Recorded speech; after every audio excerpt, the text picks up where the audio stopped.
of Indonesia versus Philippines once again as we jump into the land of dawn with Taz starting on the orange buff and Del Rosario doing the same on the opposite side. Slow start for both these junglers. They are tankier junglers essentially, so they are going to be playing a lot more for utility, but I guess Taz on the Akai can be a lot more aggressive, and just like that you can see that the Philippines, they really enjoy using Villaluna to get a lot of information and just be a big nuisance, and you can see the response coming in from the Indonesian players. The Philippines already dictating what the movements are going to be. Both teams again just fighting for that mid control that is so prio, so necessary now in this current meta. Both Taz and Del Rosario are looking to go for this Lethal Wanderer, but it does feel like Indonesia will have a bit more of an advantage with the faster wave clear in the mid lane. That's the Lethal Wanderer secured by Taz, getting him a bit more XP and gold to play with. So he'll have that power spike very early on, already at level 4. As we mentioned, the wave clear game is now being a lot more monitored, a lot more managed by the players from the side of Indonesia. They've suffered from it once, they are not trying to suffer the same fate again. So right now, they're just moving around, and I think before the first turtle spawns, it's going to be relatively slow. But as I say that though, uh-oh, there you go. Ooh. That's the barrier with a wild charge. Psychos now going to be caught. First blood over to Philippines, but look at Taz. He's able to bring the members back in with a heavy spin. Del Rosario going to fall. The jungler for the XP lane, and Dapda will be forced to flicker out of there. Villaluna a bit late on this rotation to match up against the Indonesian mid laners, but it is still just going to be a 1-for-1. So 1-for-1, so both teams now holding their own, but this is where things get a bit hairy. The first turtle, where everyone has their ultimates, we have to see who can actually weave in the better team fight.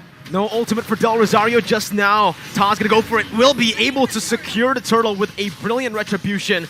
Dreams gets knocked up, but Philippines decide to back off. Now Dreams flickering forward, gets the Divine Judgment onto Imam, who's able to flicker away. Psychots has the Black Dragon form, looking for it, just decides to zone the Filipino members here and backs off.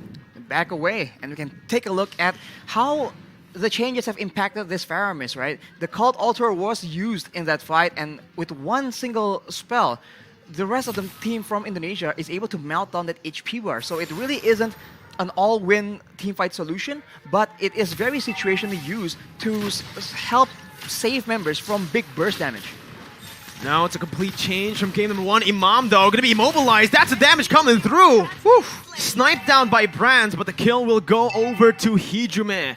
Brands sacrificing a bit of gold there in the bottom side, but will still be able to catch up down below to pick up that cannon minion.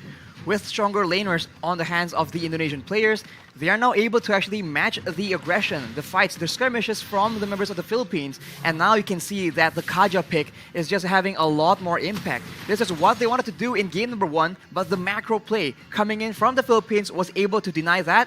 That won't be the case for this game though, and now this becomes a contest of proactivity. Who can have the higher work rate, the more versatile maneuvers, and just the more proactive plays. And this is the reason as to why I felt like the Leslie should have been the one, the hero, to be banned out by Team Philippines. Because you can see, on this Leslie, sure, you're very vulnerable, but you also are really good at actually going at duels up against the Beatrix. I would actually say in a 1v1, it's skill dependent, but Leslie has a bit of an edge. Why? Because he doesn't need to target any of his skills. It's not a skill shot. Meanwhile, for the Beatrix, you need to go for those render shots to actually be able to compete in that range battle.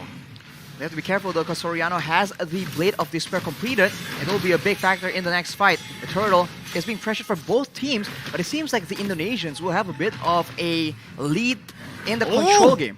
Divine Judgment and the Petrify. Imam gonna be able to pop the Cult Altar. Taz against 3 members, still able to secure the turtle. Right now, Psychots jumps in with the Black Dragon form, zoning the backline away. Dapda gonna be pinned down onto the wall with the heavy spin, and that's Hijume who picks up the killing spree.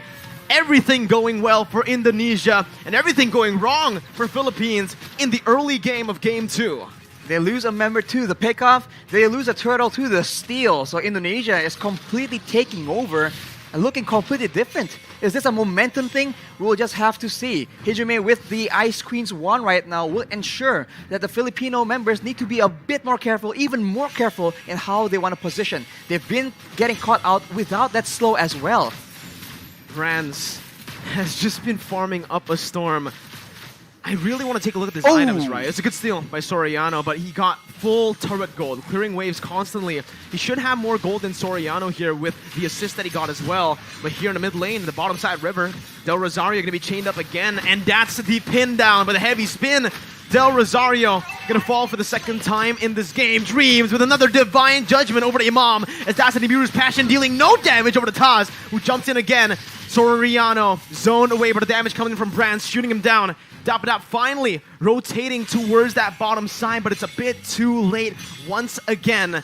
Team Philippines falling more and more behind as we go and progress into the game. The Philippines are having very much trouble trying to manage distance because they're being slowed an insane amount. At any moment, it starts with the slow and then it gets followed up with the divine judgment, with the heavy spin. So Indonesia's pick-off game is going exactly how they want it to. And right now, they also have the advantage when it comes to range and also when it comes to that late game. They have that artillery with the real-world manipulation, and they also have the Leslie that can do a lot of true damage up to 2k in a single hit. And in the late game, Soriano will have a lot of issues trying to get any impact done in the middle of a big team fight. There's so much CC from Team Indonesia. There's a lot of survivability from Philippines, but they need to be able to utilize that crazy engage from the wild charge, and right now, it just doesn't feel like they are going to be able to. Taz there going for the turtle. That's going to be the real world inflation that was popped into for Soriano to flicker out. They baited out the Cult Altar and they baited out Villa Luna into the other side of the wall. Mid lane turret going to be sieged down. Brands looking just to poke the Filipino members, but it's a good disengage by both teams. It's still a small victory for Indonesia with that turtle take. Look at how much movement, how much of a reaction you can see from the Filipino players whenever Psychots is on the map, whenever he makes an appearance. He wasn't even popping the Black Dragon from initially, and everybody was walking backwards in fear of that engage coming through. And when you are so focused like that, you are not looking at Taz with a heavy spin. You are not looking at Dreams waiting for that divine judgment. What I want to look at is definitely the items here for Brands, because I wonder how much gold he's actually gone this game. So far, he has been left untouched to free farm. And you see there's so much damage. That's going to be the flicker over to Divine Judgment as well to find Del Rosario. The true damage does its work. Brands picks up the kill. Dapadap trying to look for a re-engage now, but only taunting Taz. Look at the poke put down by Brands. Dream's going to be in the midst of it all right now, as he is going to be able to dish out some damage to zone the other members away. Dream still there with Psychots from Psychots with a petrified to find Soriano, and the furious dive to get Imam low under the tier 1. Gunned down by Brands. It's a 2-0 trade for Indonesia. Unreal execution coming in from Indonesia right now. We thought that Psychots was the main distraction. He was the one coming in from behind. You barely notice it until it's way, way too late. Let's take a look at that replay right now. The fight was breaking up. There's a lot of action back and forth, and Psychots out of nowhere. The tower doesn't even matter because it's way too low. Indonesia able to actually push Philippines into a very uncomfortable position, and now with all the advantages when it comes to crowd control, when it comes to damage, they are looking at a cruising victory in game number 2. This is insane. Unreal. That's the word you can use for it, right? So much doubt for this Indonesian team after they qualified to represent Indonesia with only a week to prepare right after qualifying. Still able to play super well. And now they're rotating towards that top side. Taz soloing that lord. Del Rosario caught no one there to help him out. Has to use the wild charge defensively and will lose out on a lot of HP. Brand still is able to get out. Has the flicker. They're going to go in for another re-engage here. Just some poke down onto the frontliners. And you can see that true damage, Arashi. I really wonder what the items are looking like right now, because the damage is pretty unreal already in 9 minutes for a Leslie. It comes with a true damage, and when you're concerned about the true damage, you can actually feel the burn coming in as well. Look at the items, as you mentioned. the Windtalker, the Endless Battle as well, allows him to get so much more burst damage initially, and after that, the Berserker's Fury allows him to dish out a healthy amount of DPS.